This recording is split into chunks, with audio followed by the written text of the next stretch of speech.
Bonjour à tous, vous venez de récolter vos micro-pousses et là vous vous retrouvez avec une pile de plateaux remplis de terreau, de fibres de coco ou de chanvre ou autre chose et vous vous dites qu'est-ce que je fais de tout ça?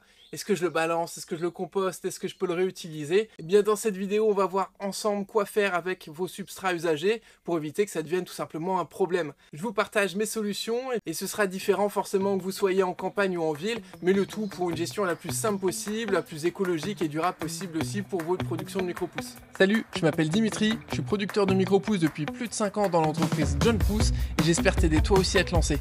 Allez, bonne vidéo. Alors c'est un problème que tous les producteurs de micro-pousses rencontrent et moi le premier. Après chaque récolte, on se retrouve avec des kilos de substrat usés. Et si on n'en fait rien, ça s'empile, ça encombre, alors que visuellement c'est encore beau et sûrement plein de bonnes choses. Et donc c'est un vrai gâchis quand on n'en fait rien. Et sans compter que ça coûte en temps, en énergie et même en argent si on doit évacuer ces déchets si vous avez une grosse structure en ville par exemple. Alors j'ai tenté de réutiliser le terreau de mes premiers cycles, mais résultat, de la moisissure, des graines non germées et une récolte foutue sur la moitié de mes plateaux. Donc croyez-moi, j'ai compris la leçon. Heureusement, je l'avais fait que sur quelques plateaux pour tester, mais je vais vous montrer tout de suite tout ce qu'on peut faire pour éviter ça. Alors d'abord, pourquoi ne pas simplement réutiliser le substrat? Eh bien, pour pas mal de raisons au final. Alors d'abord, parce qu'il va rester des graines non germées dedans, et donc soit elles vont pourrir, et donc ça va poser problème pour votre prochaine production, et soit elles vont germer dans votre prochaine culture, et donc il faudra faire un tri sur vos plateaux ou barquettes, et ça c'est vraiment pas envisageable si on veut produire professionnellement des produits de qualité. Le deuxième point, c'est qu'il y a un haut risque de développement de champignons et de bactéries, surtout avec nos conditions de culture, on a une bonne température, on a une densité de semis très élevée, alors même si on essaie de limiter l'humidité, qu'on ajoute une ventilation, et au final les pathogènes ils peuvent proliférer assez vite si on laisse aller, s'il y a un début de problème. Alors de manière générale, pour les micro-pousses, on a un cycle qui est quand même très court, et donc ça permet d'éviter tous ces problèmes-là, mais si on les enchaîne, alors là, il y aura forcément beaucoup plus de risques. Et le troisième point, c'est que le substrat, forcément, il est un petit peu épuisé. Donc même si c'est une courte culture, au final, les nutriments essentiels, ils sont en partie consommés. Donc ça va être le cas du terreau, pas des substrats inertes. Et donc à la limite, pour une culture d'une semaine, ça pourrait aller, mais quand on fait des cycles plus longs, votre terreau il aura vraiment plus du tout d'apport en fin de culture. Et donc ça peut poser problème pour certaines cultures comme les aromatiques ou autres. Et là on peut se demander, est-ce qu'on peut composter le substrat et refaire pousser par la suite des micro-pousses dessus? Donc en théorie, oui, mais en pratique c'est vraiment une toute autre histoire. Alors d'abord parce que si vous compostez que les restes de substrat de micro-pousses, vous n'aurez pas les bonnes montées en température dans le tas de compost, et résultat, les pathogènes ils vont rester, les graines non germées aussi, et donc ça peut poser de vrais problèmes si vous voulez l'utiliser à nouveau pour vos semis, et encore plus de manière professionnelle. Donc pour bien faire, il faudrait rajouter d'autres matériaux, des déchets verts, des matières carbonées, et gérer précisément le rapport carbone-azote, l'humidité, le brassage, etc. Bref, ça devient vraiment technique et chronophage. Alors, est-ce que ça vaut le coup? Si vous êtes équipé d'un bon système de compostage déjà et que vous êtes à l'aise avec ça, pourquoi pas? Mais si vous démarrez et que vous manquez de temps, acheter un terreau neuf, ça reste vraiment la solution la plus simple. Il y a des professionnels qui font ça de manière très très bien et qui peuvent vous apporter un terreau qui soit nickel, exempt de toutes les maladies, qui ait la texture parfaite. Et donc ça change quand même beaucoup. Alors personnellement, j'ai testé les deux méthodes, recycler en circuit fermé. Donc ça, j'ai quand même assez vite abandonné parce que ça me demandait beaucoup trop de gestion. En tout cas, c'était pas possible avec mon installation actuelle. Peut-être que je réessayerai par la suite. Et si vous avez déjà testé et que ça fonctionne, n'hésitez pas à me le dire dans les commentaires, ça m'intéresse beaucoup. Et par contre, racheter du terreau bio, en gros, ça c'est ce que je fais chaque année et ça me simplifie énormément la vie et j'ai gagné en régularité de la production et puis même en tranquillité d'esprit aussi. Alors maintenant, je vais vous donner quelques méthodes pour savoir quoi en faire. Et forcément, ça va dépendre de votre contexte. Et on va d'abord commencer par le plus simple, l'utilisation du terreau comme substrat de culture. Et ça, à la campagne, c'est la situation la plus facile à gérer, c'est ma situation. Alors la première chose qu'on peut faire, ça va être un compostage facile. Donc j'ajoute mon terreau usé à mon compost de jardin.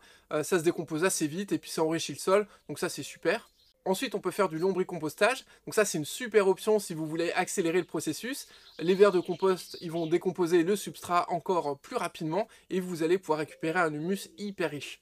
Alors ça, j'en fais pas encore, mais c'est quelque chose que j'aimerais beaucoup tester, à petite échelle en tout cas, et je pense que ça fait bien 4 ans que j'ai ça dans la tête, mais là, c'est peut-être la bonne année. Ensuite, pour le paillage ou les amendements, donc ça c'est parfait pour un potager, et je prends directement mes plateaux sur mes planches de culture, je retourne les plateaux et je repique dedans, donc ça marche hyper bien. Faut quand même repailler après si vous voulez vraiment limiter la pousse des adventices, mais au final ça marche hyper bien pour tout ce qui est potager. Alors à plus grande échelle, au niveau maraîchage, c'est pas l'idéal, mais pour un potager familial, il n'y a aucun problème. Ensuite, on peut le donner aux poules. Et ça, elles raffolent des graines qui sont non germées, les restes des pousses aussi, ça fonctionne hyper bien. Après, acheter des poules juste pour gérer vos déchets de micro-pousses, ouais, c'est discutable. Et à la limite, vous pouvez aussi utiliser ces restes de substrat directement pour d'autres cultures en pot. Moi, je l'utilise pour certaines fleurs ou pour des transitions entre les plateaux de semis et le repiquage. Donc ça permet d'économiser un peu de terreau à ce moment-là ou de faire plus d'essais de boutures ou d'autres choses de manière vraiment gratuite. Donc après être utilisé déjà 2 fois, je le remets au compost et là, il peut être utilisé une 3e fois dans le jardin comme un compost classique. Toujours en campagne, on peut bien sûr utiliser d'autres substrats, la fibre de coco, de chanvre ou de cellulose. Les 3 se compostent très bien, hein, bien sûr. Ils vont prendre peut-être plus de temps que le terreau, parce que les fibres, elles sont bien compactes, mais il n'y a pas de souci de ce côté-là. D'ailleurs, de manière globale, je laisse composter 3 voire 4 mois avant de réutiliser le compost, donc ça fait environ 3 ou 4 rotations par an. En ville, le contexte, il est quand même différent. Donc là, généralement, on va privilégier des substrats qui sont plus légers, plus faciles à gérer. Ça va être le chanvre, le coco et la cellulose.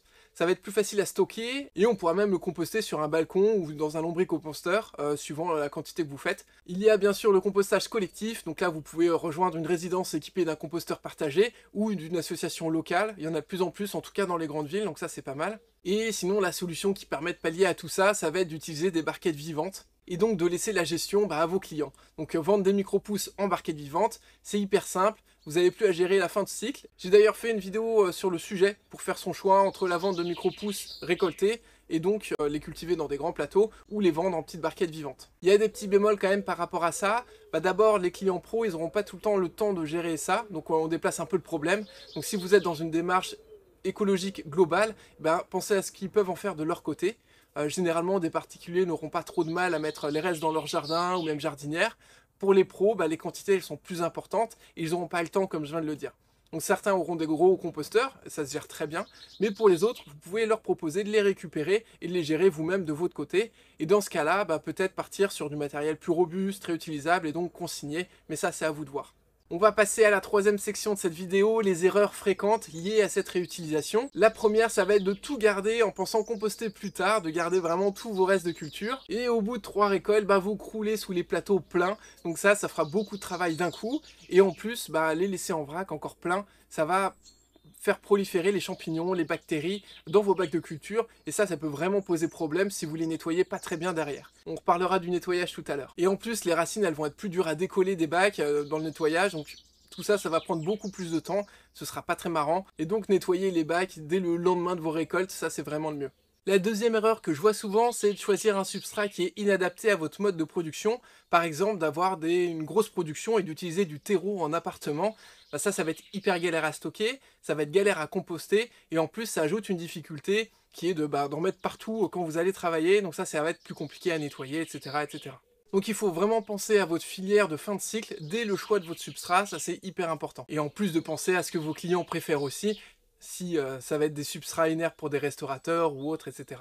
On va passer à la dernière partie, ça va être l'entretien des plateaux d'après-récolte. C'est très important de se poser la question de à quoi faire vos plateaux une fois que vous avez éliminé ce substrat pour pouvoir les réutiliser et pas avoir de problème derrière. Parce qu'un plateau mal nettoyé, c'est une invitation pour des bactéries, des champignons et donc une récolte très certainement ratée.